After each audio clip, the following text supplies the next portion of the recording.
All right, the story of Joseph in the Bible. Are you all familiar with it? And when I say Joseph, there are a lot of Josephs in the Bible, so I understand that you might not immediately know who I'm talking about. But Joseph, one of the 12 sons of Israel, one of the 12 sons of Jacob. Most people know him by Israel. But Joseph was the favored son of the 12. You know, you can imagine, all the other brothers are going to get jealous.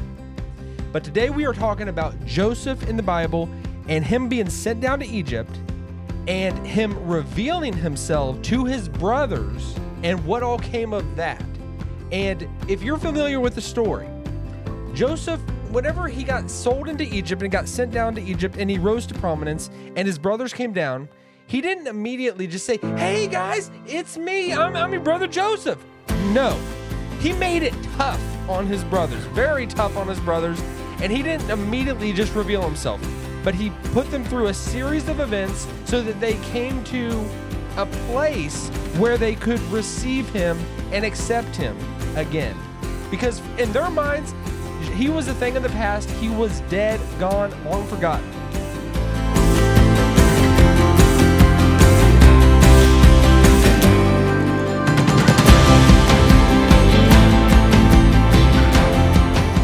All right, today we're going to talk about the story of Joseph and what it means in its original context and some insights that I recently discovered in that story. And I wanted to get your opinion as well, what you think of it. And then we're going to actually take a look at what the story of Joseph and him revealing himself to his brothers, how that is going to apply to Jesus revealing himself to his brothers Israel. So Joseph had a coat of many colors. You know, he was peacocking before peacocking became a thing. His father had made him a coat of many colors because he loved this son more than the others. The story of Jacob is pretty complex, and we need to think about it in their timing, and they had a completely different culture. Jacob had 12 sons from 4 different women. You know, he had 2 wives, and his wives also had handmaids, and they also bore children as well. That is how it all came about. You know, that's how the 12 patriarchs were brought into this world. The woman of Jacob's dreams, the woman his love was set on, was Rachel. Rachel bore Jacob Joseph. He's one of the youngest. He's like the youngest of the crowd, the youngest of the brothers. Day after day, their father loves him more than us. You know, there's favoritism happening. And you can see that within the brothers, there's some of them that just want to completely kill him. Others are a little bit more understanding. So it comes to a day that his brothers are out and they're out shepherding and taking their flocks everywhere. Jacob sends Joseph to go find his brothers, and his brothers plot to kill him. But then the oldest brother, Reuben, says, no, do not kill him. You can see he is a little wiser. He has a little more age on him. And instead of killing Joseph when he arrives, gets out there, so they see some slave traders coming by and going down to Egypt, and they decide, let's sell Joseph into slavery and make a little profit for ourselves. So they do that. So they sell Joseph, goes down to Egypt. He's about 16 or 17 years old when he gets sold to these guys. All right, so Joseph finds himself down in Egypt, and we're going to find out that when he's down there, that he is God's guy. He is God's guy. And I'm just thinking about this because I was thinking about this for a number of people in the Bible, because there's a lot of God's people in the Bible, but they go through extremely tough times. And we have the advantage of looking back at them and saying, man, God, he knew what he was doing. These people were so blessed, but they would have been regular people just like you and me and going through this. So Joseph doesn't have the advantage of looking years back and reading about his life on paper and knowing what God's going to do. But he's going moment to moment like we are, and just trusting that God's got the best intentions for him. So keep that in mind whenever you're going through stuff, that God sees the full picture. God has the Bible written in front of him, the Bible of your life written in front of him, and he sees the full picture of what he has planned for you and what he's putting you through, so that he sees the outcome, what's going to happen. So have that trust and realization, you are God's man and God's woman, that God is there. He's in control of your life. He's in control of every circumstance that he's going to throw you in. And it's tough to do. I know it's absolutely tough to do, and tough to keep that in mind. So Joseph finds himself down in Egypt. He becomes a servant of a man by the name of Potiphar. And if you've ever heard of Potiphar, he had kind of a wayward wife. I don't know. A wife that was looking other directions besides just her husband. She had her eyes set on Joseph when she saw him. Because Joseph, it tells us, he was a good-looking guy. He was a good-looking man, and she wanted to get her grips on Joseph. And we're going to find out that she did. All right, so Joseph becomes a servant of Potiphar. All right, and we're going to read in Genesis 39, 6 and 7. So this is talking about Potiphar. So he left all that he had in Joseph's charge, and because of him, he had no concern about anything but the food he ate. Now Joseph was handsome in form and appearance, and after a time, his master's wife cast her eyes on Joseph and said, "Lie with me." So over and over, she kept just coming after him, coming at him, wanted to get her daggers into him. And eventually it came to a point where Joseph was left by himself with Potiphar's wife, and she says, "Lie with me," and he runs out, leaves his cloak, and she has that in her hands, and she's furious that he got away. And so she devises a plan. She tells her husband and the other guards, this Hebrew that you brought in here, he tried to take advantage of me. He tried to come lie with me. And so Potiphar, you can see that he's probably like, he's mad, but he's almost probably more mad at his wife because he probably gets it, but he directs that anger towards Joseph, and he takes Joseph and he throws him in prison, He probably knows his wife's a little out there and a little scandalous herself, but he doesn't care. He takes that anger, that built up rage, and sends Joseph to the prisons. So Joseph is in prison, and when he's there, God continues to bless him, and he rises to prominence there, and the guards there understand that everything Joseph touches, it gets blessed by God and grows exponentially. And it says, the keeper, this is the guy in the jail who's kind of in charge there, the keeper of the prison paid no attention to anything that was in Joseph's charge because the Lord was with him, and whatever he did, the Lord made it succeed. All right, then later we find out that Joseph's in there a long time, and there's the cupbearer and the candlestick maker and all this, the butcher and the baker, I don't know. The cupbearer and the baker, there's these two guys in there. They're sent down into prison, and Joseph interprets their dreams, and he tells them one of them is going to be released and one of them is going to die. And sure enough, those things happen. But the one that gets released, he forgets about Joseph and goes about his way. How quickly we forget. But then years and years later, Pharaoh has a dream himself, and he asks for his interpreters to come, and no one can do it. And then the chief cupbearer, the one who got released, and then years later, he says to Pharaoh, "I know someone who can interpret your dream." So then they call up Joseph, and Joseph interprets Pharaoh's dream, and he's just a wise man. He's a wise guy. He's very smart. He's wise, wisdom, all that. But he interprets Pharaoh's dream, and Pharaoh lifts him up from the jail cell, and he says, "I'm going to appoint you ruler over all of Egypt. You're going to basically be the second in command. You're going to be my power throughout the land. From slave to prisoner to now ruler of Egypt." And it says in Genesis 41:46, Joseph was 30 years old when he entered the service of Pharaoh, king of Egypt. And Joseph went out from the presence of Pharaoh and went through all the land of Egypt. So the slave rises to power, and we find out when he's about 30 years old, there's a famine in the land of Israel and throughout all the land, because part of Pharaoh's dream was there's going to be 7 years of plenty and there's going to be 7 years of famine. So whenever the years of plenty are happening, it's during that time that he stood before Pharaoh. So his brothers came down probably when he was 30 years old or a little older than that, and they don't know who he is. They've forgotten about him. They've moved on with their lives, and they come down there to buy some food. And then this is where it gets really interesting. Joseph recognizes his brothers immediately, but his brothers don't recognize him. So what do you think Joseph would do? You would think, hey guys, I'm here. Look at what position I have now. Look at all that God has blessed me with. But instead, he doesn't do that. He goes and puts them through a whole trial and test. And let's actually take a look at what he did to them. So his brothers come down there, and it says, and Joseph recognized his brothers, but they did not recognize him. And Joseph remembered the dreams that he had dreamed of them. And he said to them, you are spies. You have come to see the nakedness of the land. So Joseph, he's talking to his brothers when they approach him, but he's talking through a translator, so they don't know who he is. He looks completely different. He's sold to them when he was a teenager, but now he's like a grown adult, a grown man.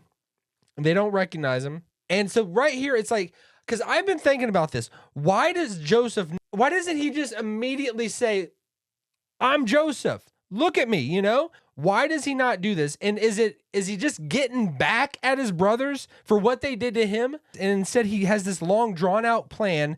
But when you're reading through it, you're thinking, is he just making it up as he goes along? Event after event of just making them question everything and making them thinking that God is out to get them. Why doesn't he just tell them, and why doesn't he just operate from forgiveness and grace and just immediately tell his brothers, hey guys, I'm Joseph, look where I am now. I forgive you for everything you've done. And you would think, when I look back, when we look at this, you would think that would be the way to do it. But Joseph does not do that. And to me, I've always thought, man, that he's just kind of getting back at him. He's kind of giving them a little jab, you know, getting back at him for all that they did to him. The more that I thought about this is, Joseph, when all this is happening, he's actually using good wisdom with what he does. He doesn't immediately, even though he probably had forgiven them in his heart, he did not forgive them outwardly. He had to almost test their natures, because all he knows is these are the guys that just sold me into slavery without blinking an eye. That's all he remembers. His brothers wanted to kill him, and he doesn't know what type of men he is dealing with. So he could have just swept it all under the rug, but he uses wisdom in going through this and actually in talking to them and seeing what type of men they are. And he tells them at first, he says, you're spies. And because he just starts questioning them. He starts questioning them and makes them kind of reveal more and more about themselves and more about their father and more about their other brother that they left in Egypt, because Joseph did have a younger brother that was born after him. He had a younger brother, Benjamin, and who was also born from Rachel, his mother. And Rachel died when she bore Benjamin. So what he does, he says, you are spies. If you really do have a younger brother, then go back to where you're from and bring him here so that I can see that you do actually have a brother and you truly are brothers yourselves, so that I will know that you're not spies. So he wants to find out who his brothers truly are now, if they have changed in their heart, if they have repented in their heart, if they are not the same guys who had sold him into slavery years and years ago. But the whole point of this is, like, why is he doing this? Why is Joseph doing this? He needs to find out if they're really ready for forgiveness, because he can forgive them all day long in his heart. The more that I thought about this, the way that he does it is perfect, because if he would have just said, I'm your brother Joseph, and just forgave them immediately, who knows what they would have done? Who knows if they would have just went back to Egypt and not even told their father about Joseph? They would have just tried to just still sweep it under the rug. But instead, he sends his brothers back. They live off the food that they had brought from Egypt. They tell their father, if we go back, we have to go back with Benjamin. We have to take him. So his brothers come back down with Benjamin, and they appear to Joseph again. And Joseph, he's still messing with his brothers. But I think it's a godly messing with. It's a godly messing with. And I'm going to connect this with Joseph down in Egypt is similar to Jesus in this world right now. He is received by the Gentile part of the church, the kingdom, you know, the times of the Gentiles are happening right now. And we have Jesus for the most part. There are some Jews that have embraced Jesus, but not all of them. Not all of them have embraced Jesus yet. And so Joseph's brothers are standing before him again. They're scared for their lives. All right. And then it says, Joseph could not take it anymore. He sends everyone out, and he's going to reveal himself to his brothers. This is a very important point, because I am connecting this. This is Jesus revealing himself to the people of Israel. And what's going to happen? There is going to be something that Jesus, he's going to take his people, Israel, his covenant people, and he's going to reveal himself to them alone, personally. But in the story, it says, so his brothers are standing before him, and it says, then Joseph could not control himself before all those who stood by him. He cried, make everyone go out from me. So no one stayed with him when Joseph made himself known to his brothers. They are completely caught off guard. They think they are very much in trouble. And Joseph reveals, hey, I'm your brother. Do you remember me? And it says, and he wept aloud so that the Egyptians heard it, and the household of Pharaoh heard it. And Joseph said to his brothers, I am Joseph. Is my father still alive? But his brothers could not answer him, for they were dismayed at his presence. He did not know what type of men he was dealing with. He did not know if they had changed their ways. I'm bringing this and applying it to the people of Israel today. There is a blindness over them. How does Israel not see that Jesus is the Messiah? When you really think about it, how does Israel not embrace Jesus as the Messiah now? Because I mean, there are Old Testament prophecies that could not be fulfilled anymore, but only Jesus could have fulfilled them. Like, they're not even on the table anymore. There are certain things that only Jesus could fulfill. So it's like, how does Israel not see it? And I think that God is going to have a moment with the people of Israel. You could say secretly, but off to the side, that he is going to, in closed doors, make himself known that Jesus is the Messiah, and the light bulb is going to go on, and they are going to weep and just cry over the fact that they did not see that Jesus was the Messiah this whole time. It says they will weep for him as for an only son. So from this, I would say the whole holding back of not revealing himself immediately, there was wisdom in it, and it can be applied also to the revelation of Jesus Christ himself. There is wisdom of God having that blindness over the people of Israel at this time, and it says so that the fullness of the Gentiles can come in. But at the end of the ages, God is going to reveal himself to Israel. It's going to happen. But when it happens and how it happens, and I think it's going to be similar to this fact of enclosed doors, have that personal, intimate connection with Israel. They are going to see who he truly is. They're going to see that Jesus is the Messiah. And this story points to that fact. This story is a type, the precursor for a future reality that is going to be the fulfillment, a greater picture of what this symbolized. You know, Jesus is the fulfillment. He is the body, the substance of all the prophecies, and everything that happened before Jesus were just types and shadows. Jesus stands as the figure in human history. And just like in the future, Jesus coming back and revealing himself to the nation of Israel, this was just a way to demonstrate that, to show what it's going to be like. It's a shadow of what is to come. Jesus will reveal himself to the people of Israel, just like Joseph revealed himself intimately and personally to his brothers. The story of Joseph has so many intriguing elements in it because it's so pure and awesome and redeeming, and just has such a salvational application that is emblematic of even our lives today and what salvation is. The whole thing that God allows evil to happen so that redemption can occur for the rest of the world. He allows something bad to happen in his control, in his complete providence, but so that the effects of it can be received and blessed to everyone else in the world.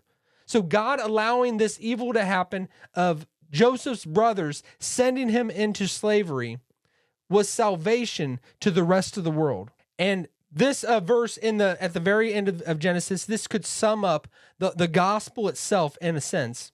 It says, Genesis 50:20, it says, Joseph talking to his brothers, he says, as for you, you meant evil against me, but God meant it for good, to bring it about that many people should be kept alive as they are today.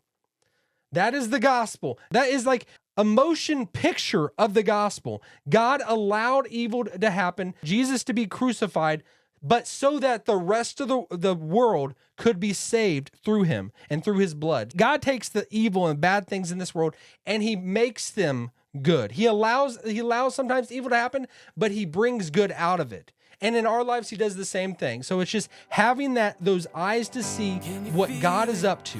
Do you have those eyes to see what God is up to?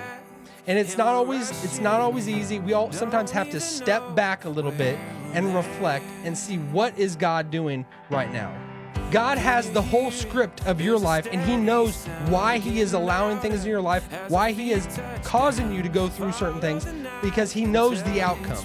He knows the blessing that it's going to make, who it's going to make you, and how he's going to use it to bless others. So I hope this blesses you. I hope you all have a wonderful day, a wonderful week, and I will see you all the next one. So we hold on and enjoy the ride. After all the ups and downs, this is our time. Enjoy the ride. Hey, thanks for watching. If you enjoyed this video, don't forget to give it a thumbs up and share it with your friends. And if you're new here, hit that subscribe button and click the bell icon so you never miss an episode. Your support means the world to me, and it helps keep the content coming. Until next time, stay blessed and keep shining.